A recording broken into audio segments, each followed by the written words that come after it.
Oh, kia ora koutou. It is welcome to everybody to this presentation of past, present and futures of racism in Aotearoa. We're going to have 4 speakers from the Wero project today. Before we start, I'll open with karakia. Kia hora ti marino, kia whakapapa ponamu te moana, kia tere ki kara rohi rohi I mua I tō haurahi. May the calm be widespread, may your path be as smooth as ponamu, and may the sunlight dance across your pathway. So this is a karakia that introduces one of the areas of a publication from the Wero project. I think we're going to have some slides, yes. Our community code, these are the areas that we work on to work collaboratively together, both as presenters and listeners throughout the Tiriti-based futures. So we're curious, we make generous assumptions, we respect confidentiality, and we have one person, one mic. We speak from our own experiences, and together we learn. We don't individually know everything. We make space, and sometimes we take space. We can't be articulate all the time, and we don't take ourselves too seriously.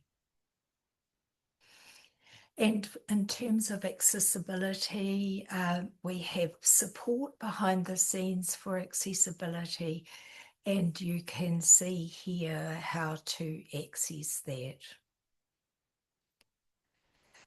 And we also want to acknowledge our partners, the people who have provided both material and in some cases financial and time support to making this happen. And I also want to acknowledge the people behind the scenes today, Carolyn and Josh, Kyle, Stacey and Catherine, and there are probably others who I haven't mentioned. So thank you to all of you who are making this possible.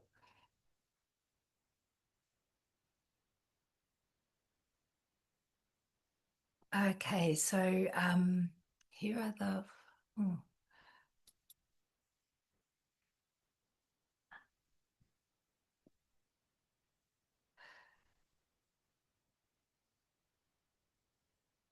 And I think we'll just move into... I'm getting some messages. Do I just carry on?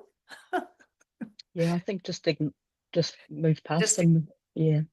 Just ignore them. So, okay, it's a bit tricky working out this technology. Thank you, Waikaremoana. It is my pleasure to introduce our panel members today from the Wero project. Wero has been a MIMBI-funded research project that started in 2020, and while the funding finished or has finished now, I think the work never finishes. It would be good to say that working to end racial oppression had been completed, but the work continues on. So it is with great pleasure that I welcome Waikaremoana Waitoki, Francis Collins, Rachel Simon-Kumar and Arama Rata today. And these 4 represent the 4 work streams that were created: racism and employment, geographies of exclusion, institutional responses to racism, and whanaungatanga intergroup relations. So we're going to start first of all with Moana, who will open us up and talk about some of her experiences and reflections on working in Wero. Kia ora, Moana. Tēnā koe, Rose. Nei rā te mihi ki a koe, ki ngā kaimahi hāpai tēnei kaupapa, ko koutou mahi, koutou mahi ngā mahi whakahirahira. Tēnā hoki te mihi ki a koe, Rose, nā te karakia I tuku ki mo I a tātou hei timata I tēnei kouwhau, tēnei whiti kōrero rānei. Thank you, Rose, for the opening and the welcome, and thank you also to everybody who has made it possible for us to be here and made it possible for the speakers who've gone before us and for the speakers who are to come. Ko wai tēnei, ko Waikaremoana, Waitoki, tōku ingoa he uri ahau no Ngāti Māhanga me Ngāti Hako, ko tainui ko hauraki tērā. Tēnā rā tātou katoa.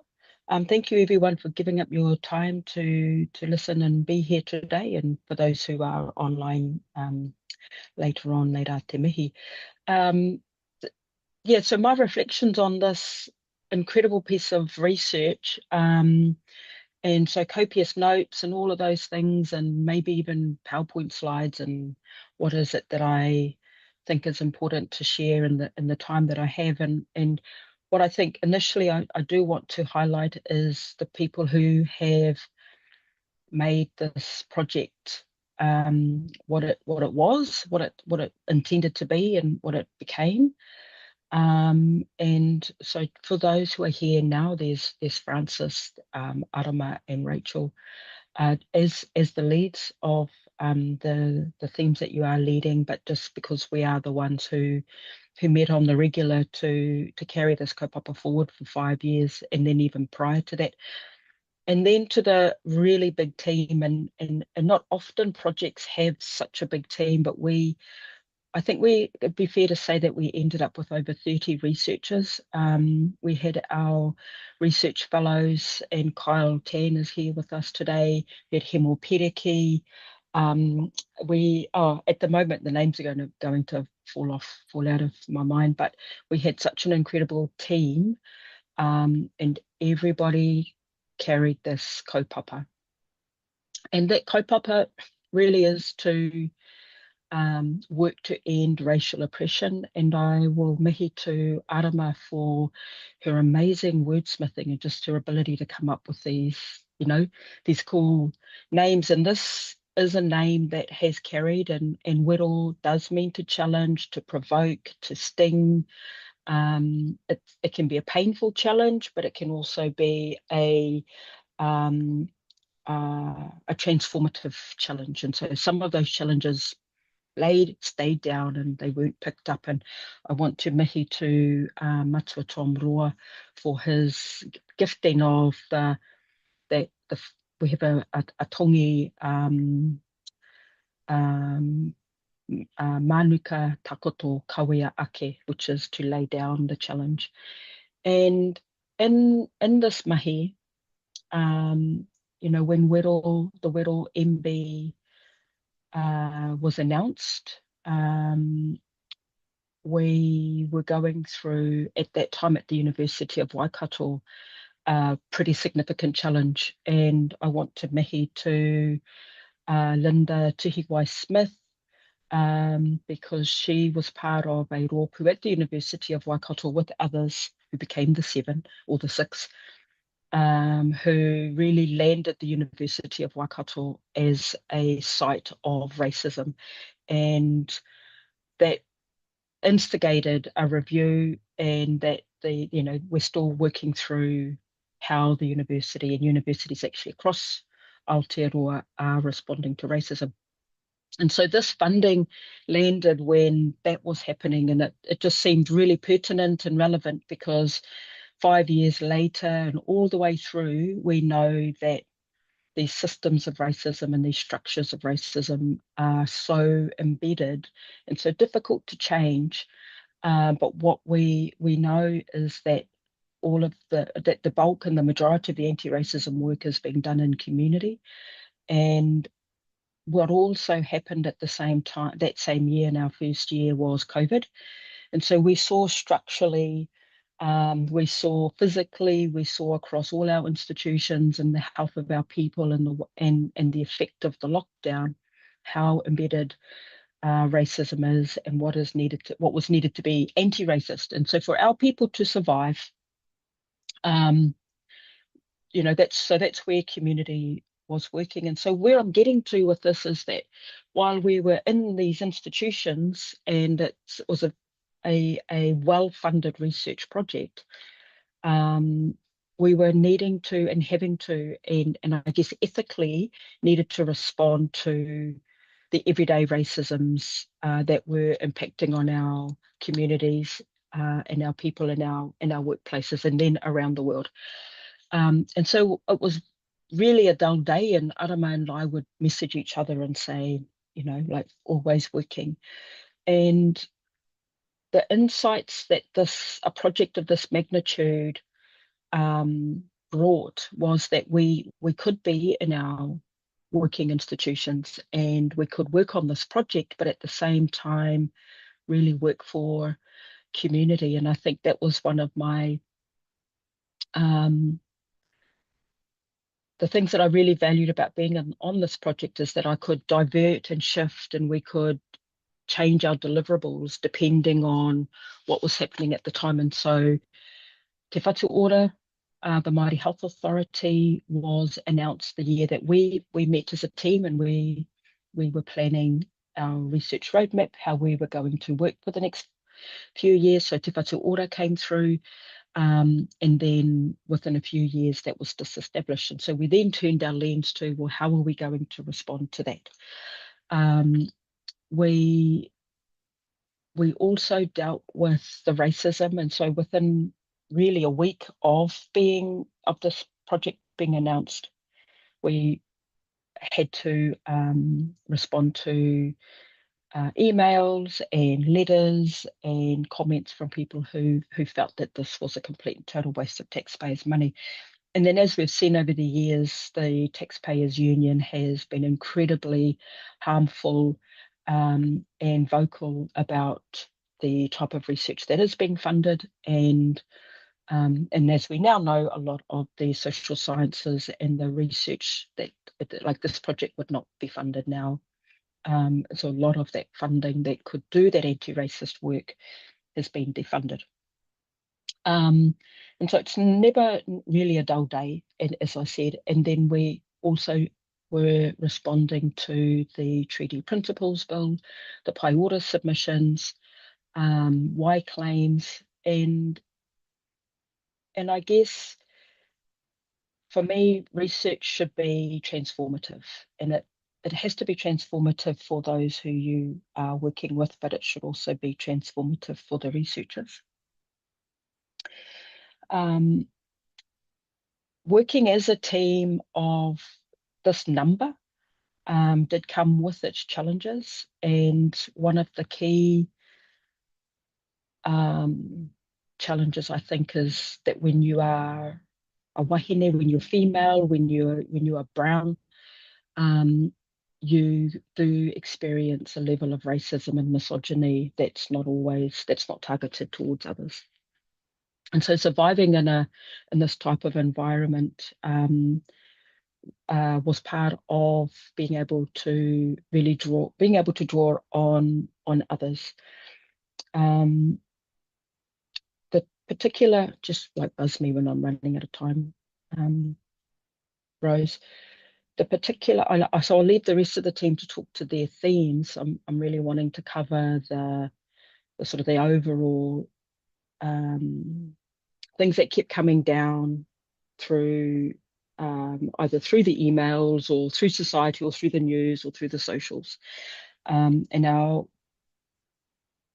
consistently the voices of those who are working to dismantle racism, to end oppression, were so strong and so powerful. And I want to thank those who joined us and who came to our conferences, who came to our symposiums. We had Chelsea Wātago, who came and presented, and she also presented straight after herself receiving a huge amount of pushback from her institution, because she was amplifying the racisms that were occurring for her and her people, and she's very much that is her expertise. But she came and she shared and she talked to the kaupapa that we for our research. The particular project that I worked on was the Institutional Racism and Psychology project. And I want to acknowledge our very, very good friend Damien, Associate Professor Damien Scarf, who took his life at the end of 2024. It's actually his birthday today. So big mihi to you, Damien. And Damien also experienced a lot of pushback for his work.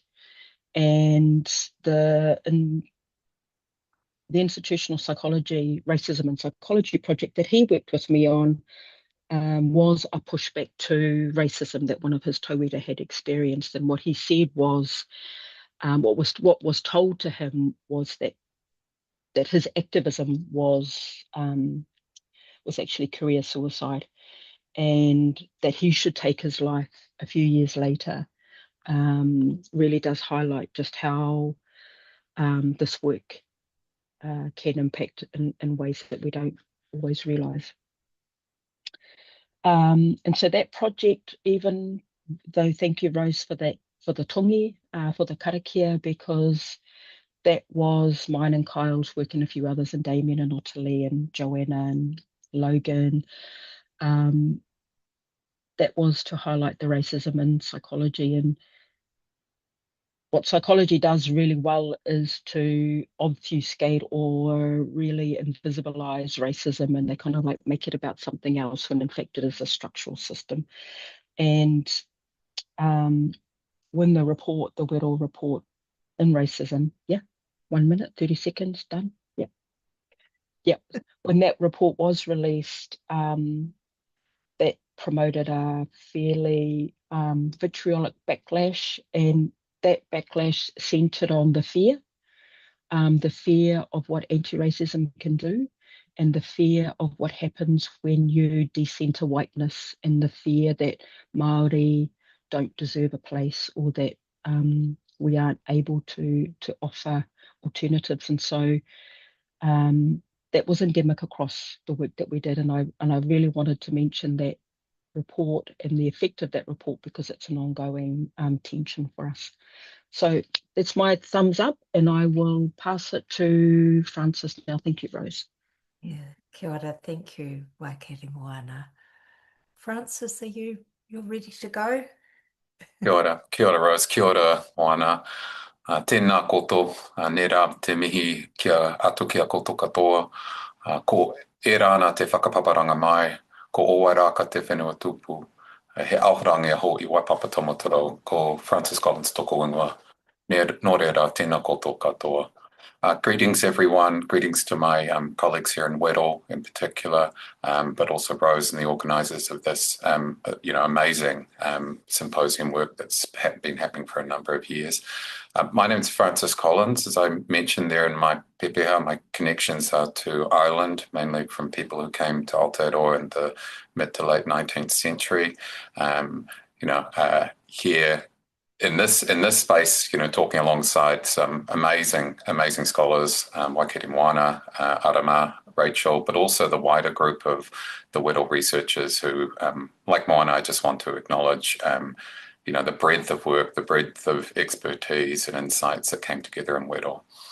As Moana's already suggested, the Whittle Research Program was one that came together and was, it's a Whittle, it's a challenge, but it was a challenge to itself. It was challenging mahi, and it continues to be. And when I reflect on that, I think, and so it probably ought to be, it's research on systemic racism, and it's research that will always be challenging to the people involved in it from a number of perspectives.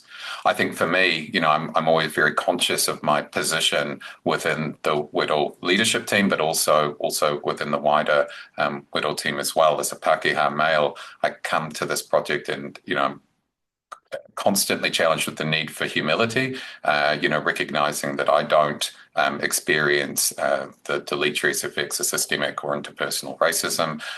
Indeed, my own family background means that the benefits of settler colonisation of Aotearoa are those that have accrued to me. And my place in being a professor reflects the accrual of those benefits that have come from colonisation and the systemic racism that sits within it and continues on in this day.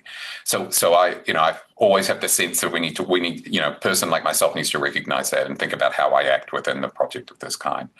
So, I wanted to name that here. I also wanted to name here that, there was something very bold about Whittle. In addition to the points that Moana made, I'd note that, that it emerged at a time where we were thinking about how do we have a bold and challenging project. Arama was fundamental in developing the ideas that underpinned Whittle and its focus. It emerged at the University of Waikato with conversations, huge numbers of people that then was led by Waikaremoana through this project and with others. We were told along the way, or at least I can recall being told myself at the time before we proposed it, that we were wasting our time applying for this funding because no one would ever fund a project on systemic racism. And while you don't want to sit and celebrate, we got funding to look at systemic racism, actually this is an achievement in a context even then where it's surprising that we were able to get funding. And I think that reflects, the expertise here and everything that went with that. So I just want to acknowledge that and recognize that. Slightly, moving in a slightly different direction from Moana's overview of the project, I just wanted to, give a couple of reflections from the work that I've been involved in Whittle, and to note just a few other people who I've been able to work with. I've just got a few of the individuals who I've worked with here: Ritu Roy, Dave Mare, Omania Limi, Zohirul Islam, Jess Taroon, Byron Williams, Evelisitu Inukuafe, people who have been, really, really amazing scholars to work with. Most of my work within the Whittle research program has been within two areas. One has been looking at racism and employment. As Rose said, that was an overarching group of projects, a work stream where we looked at both employment issues, wages, inequality and incomes, and the ways in which those are reproduced over time, and the ways in which they impact particularly Māori and Pacific peoples, but through immigration processes as well affect a wider range of racialised minority groups in Aotearoa as well. But I also did some work with Jessica Taroon that was looking at housing issues too, that I want to come to in a moment. So I thought I'd just share some really brief insights, and I just want to name that these are just very partial and very specific to particular projects. This is a 5-year program with lots of projects and lots of work in it. So this is not trying to claim, what are the overall findings of Whittle, just some examples here. So one of the things that Ritu Roy and I did, and Ritu very much led this work, is that we were exploring the ways in which racism operates within an employment settings and the ways in which it reproduces inequality. And we ended up undertaking an in-depth case study of the engineering sector. Now, the process we got to do that work was that we'd engaged for a long time with stakeholders, with trade unions, with organisations interested in addressing employment inequities, with industry groups of various kinds, trying to identify where was a place where both there is a need to address systemic racism. I mean, all employment settings have systemic racism in them, but where is somewhere particularly sharp? But also where there might be people within those industries or employers who would be willing to talk to us, and we can do that research. So we ended up looking at engineering partly because of the recommendations we got and the connections we had with industry groups here. But of course, engineering was also in some ways an ideal profession to look at. It's a profession that everyone here listening, I'm sure, will recognize as hyper-masculine, right? The number of men to women in engineering is extraordinary, around 90% to 10%, and also extraordinarily white-dominated profession. Reflecting the deeper histories of Aotearoa, it's also something that has a deep and persistent colonial foundation to it, both in terms of the establishment of the profession in 18th and 19th century Europe, then exported around the world as part of colonisation. Engineers, bridge builders, railway people making railway systems, agricultural conversion, all sorts of technologies that come from and engineering expertise have also been used as tools of colonisation as well.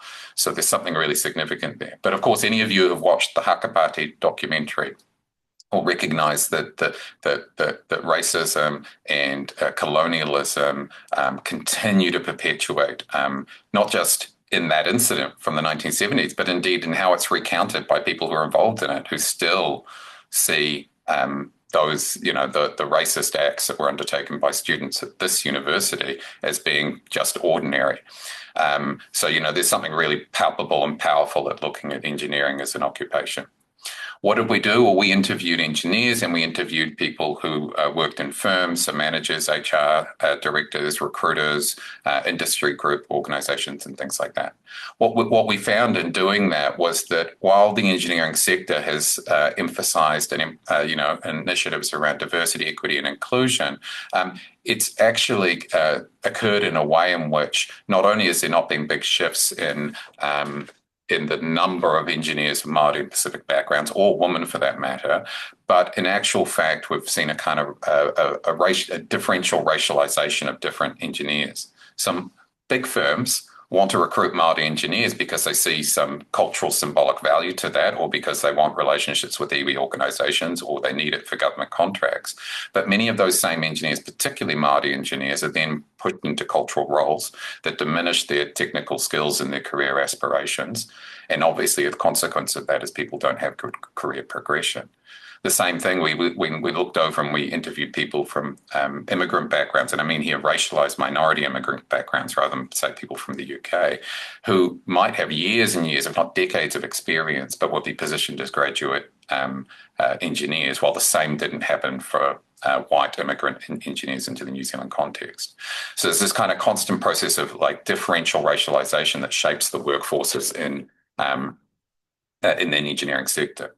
The other thing we emphasised there, we looked at, was this kind of idea of cultural fit. Lots of the managers and the recruiters talking about, you need engineers who fit with workplaces. But of course, when a workplace is highly racialised and when it's dominated by kind of masculine whiteness, that what cultural fit actually means often is at minimum, fitting into the cultural norms of that form of cultural, that sort of racialized hegemony, but also in some ways just pure exclusion of people who are seen to be outside of that. So there's this sort of institutional racism operating and continuing on.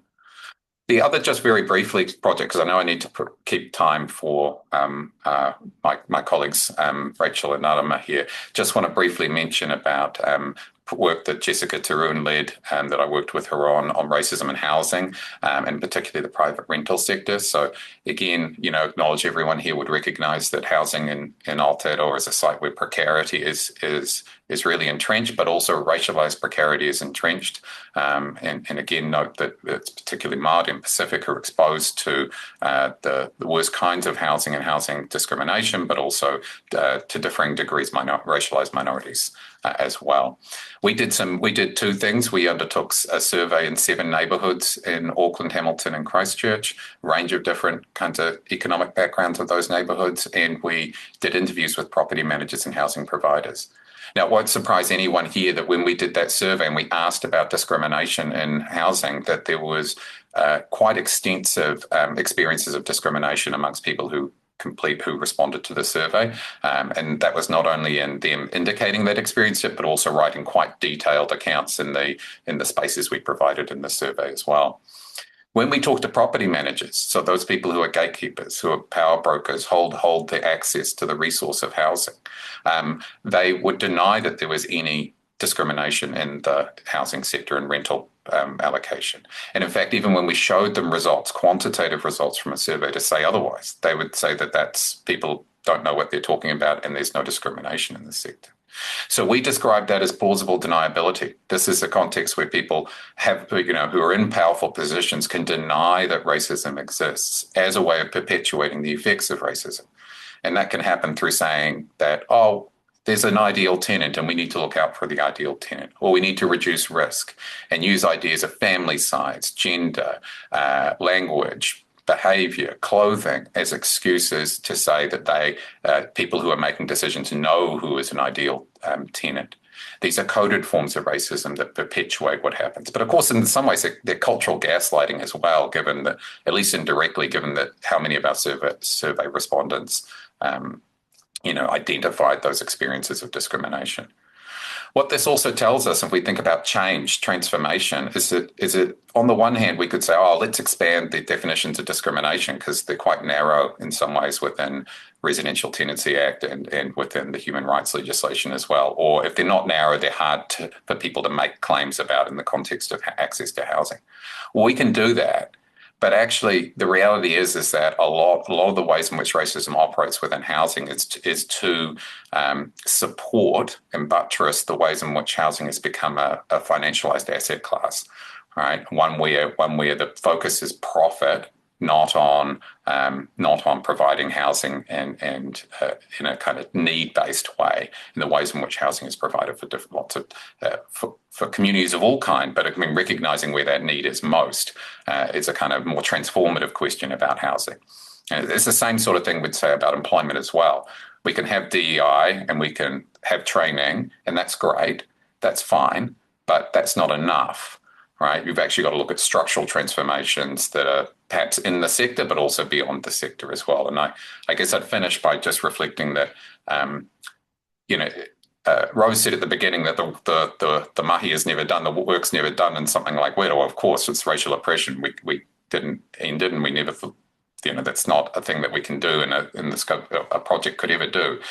But it does point to the need for ongoing work, and to see research and activism as the things that step forward and lay a foundation for other people to take up that work and to do move towards more transformative solutions. And I'll leave it there. Oh, kia ora, Francis. Thank you. There's so much, so many layers in what you're saying and everybody's experience. We could do with years to unpack this, but we haven't got years. So Rachel, are you ready to come and present to us? Rachel Simon-Kumar. Tēnā koutou katoa, he mihi mahana ki ngā iwi o tēnei whenua. No inia o ku tipuna, he ahorangi aho e mahi ana mo Waipapo Tāngata rau ko Rachel Simon-Kumar aho. Thank you for this opportunity to join this amazing stellar group of people and academics who worked with me on this project now, which has taken up almost half a decade of our lives, and what a journey it has been. I would like to start by acknowledging the speakers here who've come before me, and thank you, Moana, for setting the context and reminding and the remembering of the context in which this project was birthed, in fact, and the journey we've come through these past few years. I would also especially like to thank my own teams that I worked with in the projects that I was involved in. We worked in part of a multidisciplinary team. I was very fortunate to have landed these teams to work with them. Working on racism is not easy, especially in a team of multidisciplinary researchers. We all come to this project with personal stories, personal biographies, but also with our disciplinary perspectives, which may align most of the time, but occasionally might not as well. I'm so fortunate and thankful that they stayed the course. We stayed the course and we were able to work through our different perspectives until we are able to arrive at shared understanding. And that, I think, has been a particular and remarkable outcome of this project, which is often not appreciated enough. That said, what I present here is the basis of many, many hours, hundreds of hours of collaboration with my teams that I was involved in.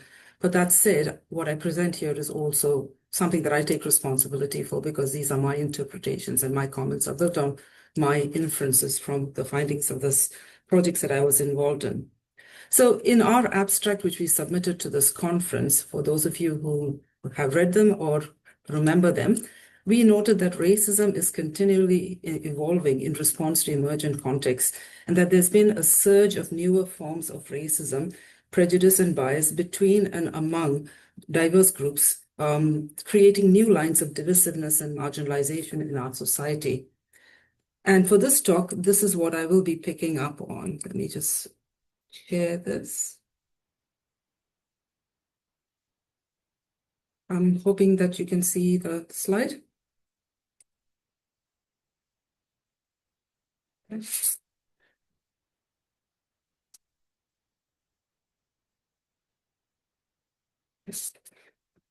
For this talk, I will be picking up on these evolving forms of racism, focusing particularly on ethnic and migrant communities in Aotearoa New Zealand, because these were the groups that we worked with as part of our projects.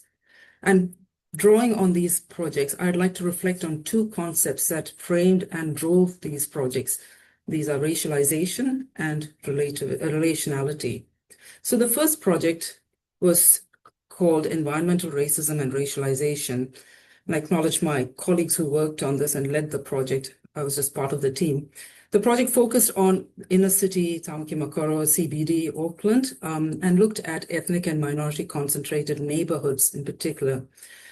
Quite briefly, the findings showed that there was uneven urban development and less investment in places where there was a concentration of migrants living in the city center and city precincts.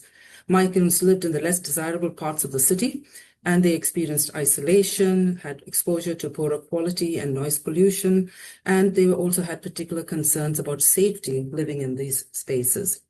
Yet, living in the city was a very complex situation, to put it that way, because for many of them, the city was at the same time also an inviting place. It was more affordable than other places, and also because there were amenities nearby. There were also larger numbers of migrants living in the city, so they saw other people like them, and there were migrant shops and ethnic shops, which made it more welcoming than the not so diverse suburbs in other parts of the city. So this complex relationship between the places that they live in is what we reflect on in racialization, and I'll draw on that in a minute. The second project is called Interethnic Racism, and we looked at racism between and among minority communities, particularly South Asian communities in New Zealand. So our research looked at how traditional dynamics from back home migrate with communities when they move to New Zealand, especially around caste and religion and region, for example, and how these translate into acts of bias and prejudice. We also found that migrants, there are different waves of migrants. There are those who have been here for over a century, there are those who came in the 1990s, and there are many subsequent waves after that. And each of these waves come with particular attributes. They come with particular expectations, also understandings of their entitlements, which in turn impacts on social cohesion, and how these groups therefore end up with intergroup tensions that mimic prejudice that we associate with racism, even though they are of the same ethnic group. So the two ideas that emerged and we worked with through these projects, the first was racialization.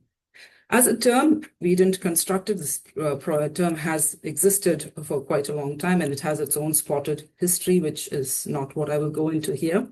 But in our projects, we use racialization to highlight two aspects of racism. The first was that you can think of racism as acts of disadvantage and discrimination that are unintentional as much as they are intentional.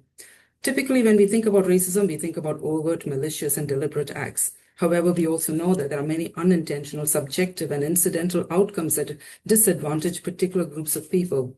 We were looking at housing and neighborhood and urban development policies, and in that context, racialization was a reflection of historical inequities that have been so deeply normalized that you don't actually even think of it as racism. It is considered to be neutral. Racialization is more than unconscious bias targeted at people unknowingly, at people of color. It is also more than colorblind racism, which denies that racism even exists. It is racism that is produced and created through policy. So racialization is a term we should also consider as a verb, to make racialize. To racialize is a verb, in other words, to race making. And it is a state that makes people raced from a state of being unraced. To racialize a group is almost a precursor to the actual acts or experiences of racism. In this project, race making was done via places and the meanings associated with places and neighborhoods. So places where migrants lived were largely poorly invested in, and they're generally seen as degraded.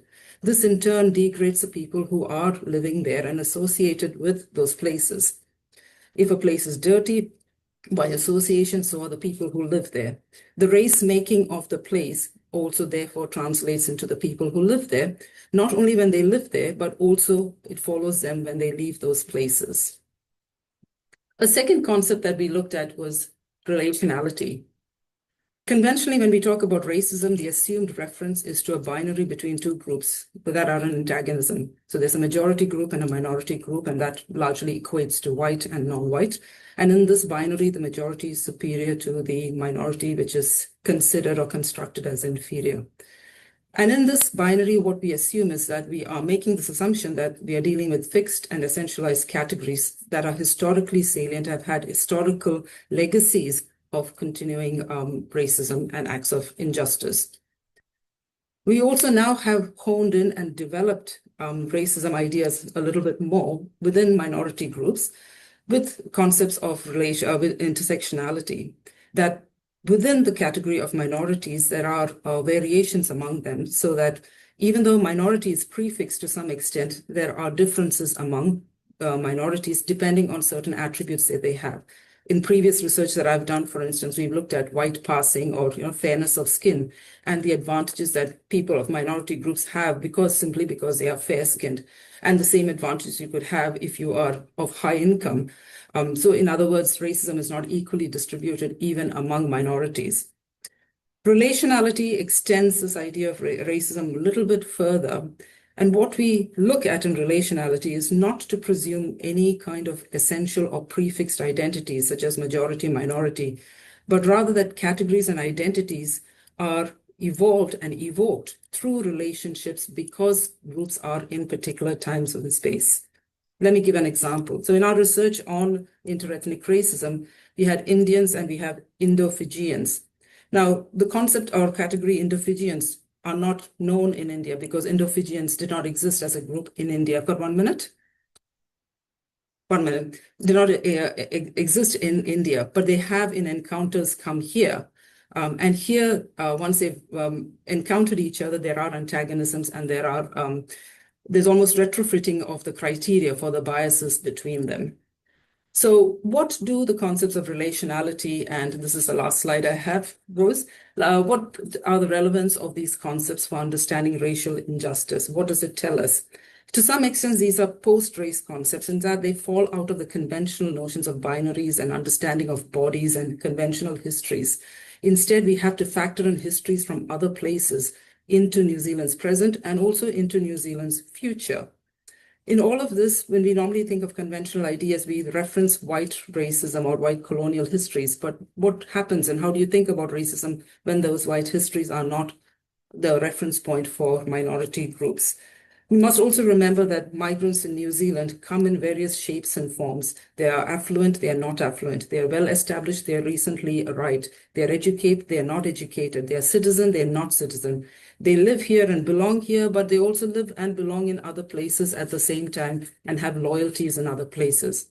In using concepts of racialization and relationality, we are compelled to factor in all of these contradictions as well into our understanding of racial injustices, other histories, other exclusions, but also inclusions. Racialization, and lastly, demands that we think about minority bodies differently in ways that are fluid, lateral, and contingent. They come into being in particular places, but just as easily they can recede as well. This mutability is in fact also its strength and an opportunity. If it comes into being, we can also aim to change it, and that's where the opportunity lies.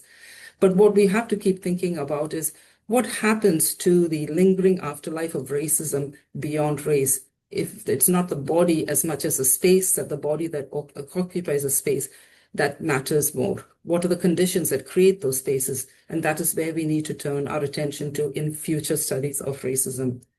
The insights from our research particularly tell us a lot about the complex makeup of New Zealand today, the multi-ethnic nature of New Zealand today, and the fast pace at which it is transforming. Even though it has only been 5 years of exploration, it really feels like we have only touched the surface, scratched the tip of this particular iceberg. Thank you. Kia ora, Rachel, thank you. Yes, the idea of race making is one that captured me in your talk. And Arama, we're going to pass over to you, and you have about 10 minutes. Tēnā koe, Rose. Kia ora rā. He uri tēnei no Maniapoto, no Taranaki hoki. Ko Arama tōku ingoa. Thanks to all my wonderful colleagues for your presentations. it's very difficult to capture 5 years worth of mahi in 10 minutes, but we're all doing our best to do so. So as Rose mentioned, I was the theme lead of the whanaungatanga workstream, which focused on relating across racial difference. There were 5 projects in my work stream, and so one of them was ethical remembering, which was led by Professor Tom Roa, along with Sophia Wairua Harrison. There was a project on the nuclear free and independent Pacific movement led by Dr. Marco de Jong, a project that looked at the psychological impacts of the Christchurch terror attacks on Muslim youth led by Dr. Bilal Nasir. And there was a project on the experiences of South Asian women in Aotearoa led by Ara Alam Simmons, and also a project on Indigenous approaches to abolition led by Leonie Pihama. And across all of these projects, I was fortunate enough to work with the brilliant and prolific Dr. Hemopiriki Simon. And perhaps more so than some of the other work streams within the Weddell project, the whanaungatanga work stream really was made up of quite distinct projects with very little overlap in terms of the topics that they were looking at, the communities that we worked with, and even the approaches that were used. And so while some of the other work streams may have focused in on a certain aspect of racism or a certain sector, the whanaungatanga work stream really kind of looked at little glimpses here and there of an overall picture. But once you start piecing those together, you start getting that sense of how all of the different puzzle pieces fit. And in this case, what we're talking about in terms of that overall picture is the racial regime, or the ways in which racism is justified, the ways in which unequal power relations are reproduced. And of course, in that as well, also the ways in which racialized communities resist. So one of the themes that was really present across the different projects was the role of national narratives in the racial regime, that is, in reproducing white supremacy. So this comes up in terms of what is remembered, what is obscured, who is centered, and what relationships are brought forward as well. So this covered histories that obscure the very presence of tauiwi of colour in our national memory, to projects that looked at the nuclear-free narratives that the state reinforces, that kind of try to present New Zealand as a state saviour of the Pacific, rather than as a state that really sold out the interests of the Pacific to the US. We also looked at the role of white forgetting in some of these projects. And so, excuse me, I have a bit of a cough, but the ways in which the very next year after the Christchurch terror attack happened was kind of swept under the carpet there, with COVID kind of dominating headlines. And even in the responses to the Christchurch terror attack, we saw this white forgetting in terms of responses that really whitewashed the colonial past, such as massacres at Tiriti, which Tom Roa did a lot of work on as well. And pushing against those national narratives, we also see how communities come together to rewrite those historical narratives, to commemorate events together, to recognise each other's grief and loss, and to revive our shared traditions of resistance. Another theme that kind of comes up across the different projects within my work stream is how racial logics adapt over time. So some of the old kind of tropes or racial logics that categorize people may collapse under the weight of their own contradictions, or and when they come up against the types of resistance that that racialized people push back on those racial ideas. But those tropes and those logics can be easily resurrected when circumstances change. So we can trace those logics, and we can trace those logics over the short term or over many centuries of history, really. It's very challenging, I've found, to be doing this work at this time, because we're in world historic times at the moment. We're seeing decolonization and anti-imperialist movements that are really reshaping the world. And so, as it has been said, there are weeks where decades happen. So trying to keep up with the racial logics as they shift very quickly is quite a challenge. But one thing we've looked at, Hemopiriki and I, is the way in which treaty educators in Aotearoa, people like Moana Jackson, Takawai Murphy, Miriana Pittman, and Veronica Tawhau, have long foregrounded the importance of the doctrine of discovery and our understanding of colonialism. And in Takawai Murphy's treaty education program, he speaks of a tripartite framework of racialization, where peoples of the world, non-Christian people, are categorized as pagans, Saracens, and barbarians, and these bring in modes of governance that are used to oppress those peoples who are categorized in those ways. But of course, as we mentioned, racial regimes are very adaptive, and so people who are categorized as pagans can then be characterized as savages elsewhere, and vice versa. And so we see these things shift. And these types of racializing frameworks, as I mentioned, they may kind of disappear for a while, but can be easily resurrected. And we've seen the resurrection of some of these crusader colonial logics that have now been resurrected for the US-Israeli war on Iran, and also the genocide on the people in Gaza.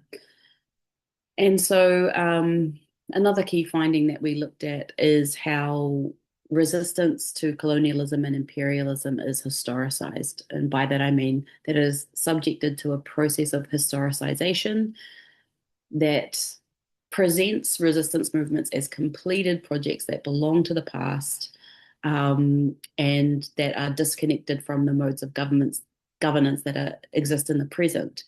And so in this way, resistance is neutralized, it is cut off from the present, it is sanitized and may even be celebrated. So we can talk about armed resistance of Ringatu or Paimarire, but we cannot talk about Al-Qassam or Al-Quds or Hezbollah or Ansar al-Allah in the present. And these disconnections don't just occur along linear timelines, but they also occur through theoretical categorization. And so some of the work looks at the theoretical disconnection between anti-colonial and anti-imperial struggle from struggle that can be kind of tolerated or managed by the state. And we see this in, for example, the settler colonial theory that's put forward by Patrick Wolfe that separates Indigenous resistance in the settler Anglosphere from Third World revolutionary struggle. And here I'm thinking of work by people like Max Isle, Mateo Capasso, Ali Kadri, and others. And finally, we also look at this work across the themes. It also brings to mind the way in which a compatible opposition is cultivated by the state. So the state really wants to see some levels of success across racialized communities because this provides legitimacy for its institutions, and it allows the state to develop a comprador class of racialized elites who can then help to manage racialized populations. So this all comes back to that racial regime, the ways in which, as Francis discussed, people are differentially racialized and how that is used to shore up and legitimize the settler colonial state. And finally, I guess I just wanted to say that one thing that has come up, not just through the work, but also the world historic times that we're living through, is that through this work, we've really, I think if we look across, and Francis alluded to this also, like a lot of the projects that we look at, they're dealing with people's everyday experience, things that actually need to be challenged, things that are important to be working on, but things that ultimately are not going to end racism. So it's, we're not going to end racism through cognitive bias training or anti-racism seminars. It's not going to be done through DEI, diversity, equity, inclusion initiatives, or even DEDI initiatives, which they have in some places, the diversity, equity, decolonization and inclusion initiatives. You cannot end racism without ending racial capitalism. And ending colonialism occurs through national liberation struggle. Ending racism occurs through revolutionary redistribution of wealth. And I'll finish there. Kia ora.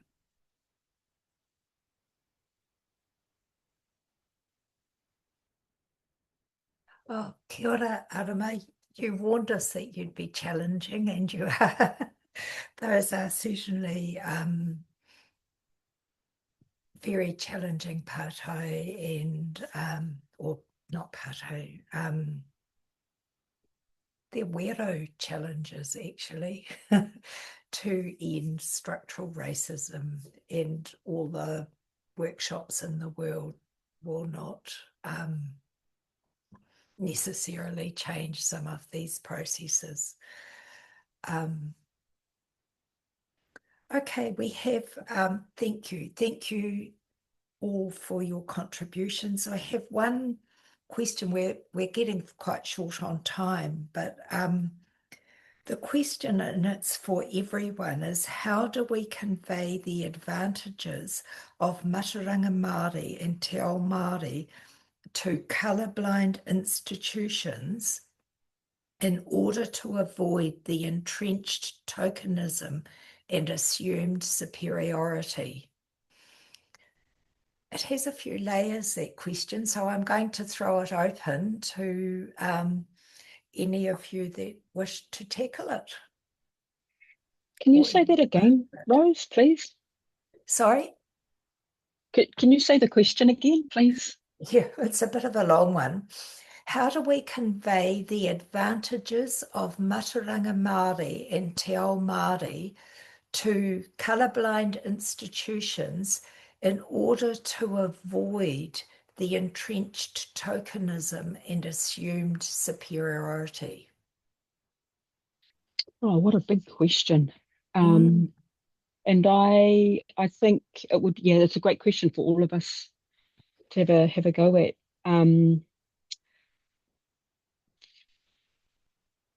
So for me, and the work that we've been doing in the years and years of that exact same thing, you know, what about our space? What about our knowledge? What about our epistemology? How about you learn about us so that you can become less racist, and all of that, you know, that cultural labor. And then, so I tend to do less of that. My focus is on delivering that education and that conscientization and that support for our own, and working with those who are already on board. It's just the point at which I'm at now. I've done the if you know, if the institution can only just see and be less colorblind, then these things will miraculously fall out of the sky. They don't. They get, the changes are made in community, and they're made by people who are on board or willing to come on board, or haven't quite figured out that they will come on board if. So my focus is working with our own, because that's the population that I really want to enjoy the benefits of that work.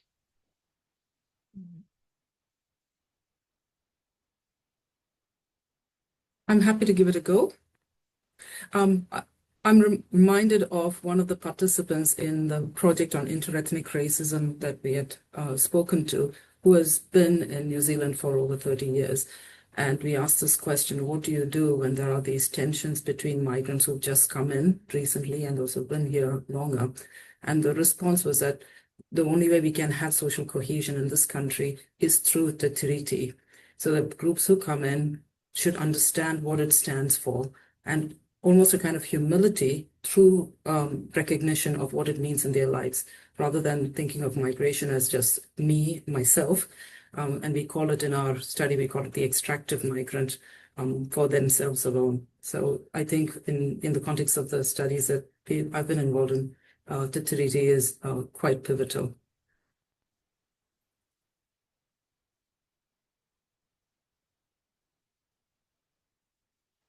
I'll try and chip in with a brief response. I probably would situate my response here at the university, but also maybe just linking, I think, a little bit in relation to that engineering work as well, because the supremacy of Western scientific models, or at least Western originated scientific models, is quite significant in that space, or models that are knowledge that are reframed as Western in times, actually. I just would say that just looking at the question, I would say the emphasis this is not an answer, but rather where emphasis ought to be is not so much on getting beyond tokenism, but addressing the superiority, right? So addressing the ways in which Eurocentric knowledge is, particularly scientific knowledge, is very palpable, but not only within universities, and that feeds out into areas like engineering, is given superiority. It's a challenging of that, because in fact science is not the absolute truth that it ever has claimed to be. It's being partial. It comes from particular places. It's supported by particular social relations and structures and perpetuated in that way. And so for me, yes, there's a question of getting beyond what's described here as tokenism, but actually part of doing that is challenging white supremacy within knowledge production, in the superiority of particular knowledge forms. It's not a real satisfying answer, but it perhaps, to me, that's kind of points back to that structural dimension as well. Oh, kia ora. Arama, do you have a couple of words? Because I think we're just about at time. So I did see there was a question in there as well asking how to follow some of the work of the Whittle researchers, and Francis has kindly put up the Whittle website. But I think I'm okay to also announce to our viewers that we also have a Whittle book that is in the works at the moment. So hopefully in the not too distant future, you might be able to read up on some of our work through that book. Oh, kia ora. Kia ora, thank you. Thank you. Thank you all. As far as I can see, we're out of time. And I just really would like to thank the panel, to thank the Wero people, all of the wider group of Wero who have contributed to this work. I'd like to thank our partners in Tiriti-based futures, to those who are behind the scenes, to those who lead, and the people who are doing the work actively. And just to finish off, thank you to all of the other presenters across this week, and for those during the rest of today, and to events that are coming up. And I'll close with a karakia. Unahia, unahia, unahia ki te uru tapunui. Kia wātia, kia mama, ki te nako, te tinana, te wairua e te ara takatu. Koe rā e rongo. Whakakaerea ake ki runga. Kia wātia, ai rā kua wātia. Haumie, huie, tai ki e.